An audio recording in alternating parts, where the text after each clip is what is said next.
We can't imagine that firstly.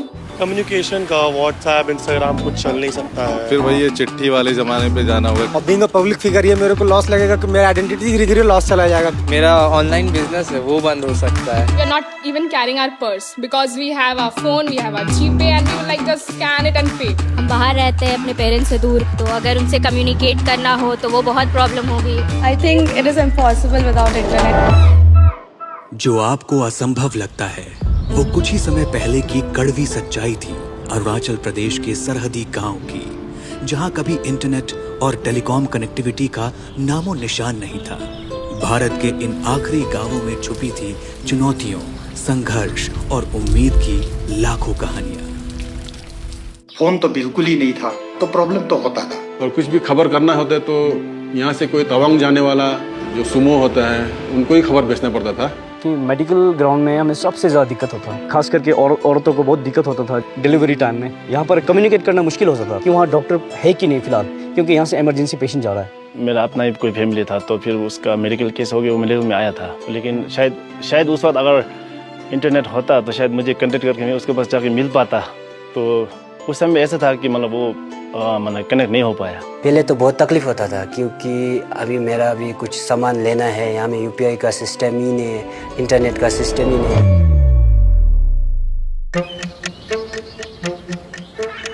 सरहदों पर उम्मीद और विकास की लौ जलाने के लिए भारत सरकार ने एक ऐसी पहल की जिसने नक्शे के किनारे बसे इन सरहदी गांवों को भूली हुई उम्मीद नहीं बल्कि भविष्य की पहली सीढ़ी माना और उन्हें आखिरी गांव से पहला गांव बना दिया। अभी मतलब जब से ये बीएसएनएल वाला जो टावर लगाया है तो इंटरनेट का भी सुविधा कर दिया है, 4G इंटरनेट का भी तो अच्छा सुविधा मिल रहा है। आपको अगर अच्छा एजुकेशन चाहिए तो internet is very much necessary. जैसे मेरा मम्मी हो गया, मेरा आंटी हो गया, पहले वो जब इंटरनेट नहीं था तो फ़ोन नहीं हुआ करता था। तो आने के बाद अभी ऐसे है कि हमसे ज़्यादा तो अपना वो परिवार से डायरेक्ट फ़ोन करके वीडियो कॉल करके जो करता है तो वो लोग इतना खुश है कि मतलब एक दूसरे को देख के।